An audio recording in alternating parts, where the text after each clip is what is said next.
გამარჯობა მეგობრებო, მე ვარ ირაკლი ჯიბლაძე და დღეს ვისაუბრებთ თარიღებთან დაკავშირებულ ფუნქციებზე, კერძოდ today და date ფუნქციაზე. როგორც წინა გაკვეთილებში აღვნიშნეთ, თუ ჩვენ თარიღებს ჩავწერთ სწორი ფორმატით, შეგვეძლება მათზე სხვადასხვა ოპერაციების ჩატარება ან ფუნქციების გამოყენება. Today ფუნქციას რაც შეეხება, ეს ნიშნავს დღევანდელ დღეს და მისი პასუხი ამ ფუნქციის შედეგი არის ყოველთვის დღევანდელი დღე. სინტაქსს რაც შეეხება, მისი სინტაქსი არის ძალიან მარტივი, უბრალოდ უნდა გავხსნათ და დავხუროთ ფრჩხილი, ანუ როგორც ხედავთ, ჩაწერილია ფუნქცია, გახსნილი და დახურულია ფრჩხილი და მისი შედეგი არის დღევანდელი თარიღი. როცა არ უნდა გავხსნათ ჩვენ Excel-ის ფაილი, ამ ფუნქციის შედეგი იქნება იმ დღის შესაბამისი თარიღი. იგი არ არის ფიქსირებული.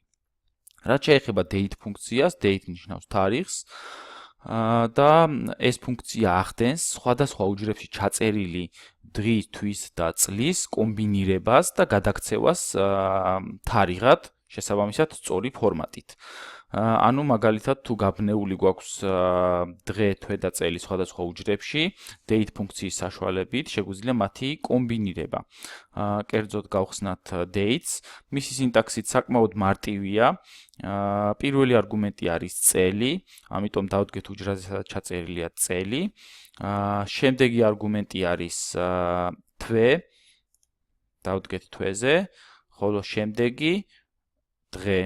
დავდგებით დღეზე, დავხურავთ ფრჩხილს და მივიღებთ უკვე კომბინირებულ თარიღს, ანუ 25 ივლისი 2017 წლის. ეს ძალიან მოსახერხებელია იმ შემთხვევაში, როცა თარიღი მოცემულია გახლეჩილი მდგომარეობით და გვინდა მათი შეკვრა ერთ თარიღად. მადლობას გიხდით ყურადღებისთვის. დაალაიქეთ და გააზიარეთ ჩვენი Facebook-ის გვერდი და გამოიწერეთ ჩვენი YouTube-ის არხი. წარმატებებს გისურვებთ.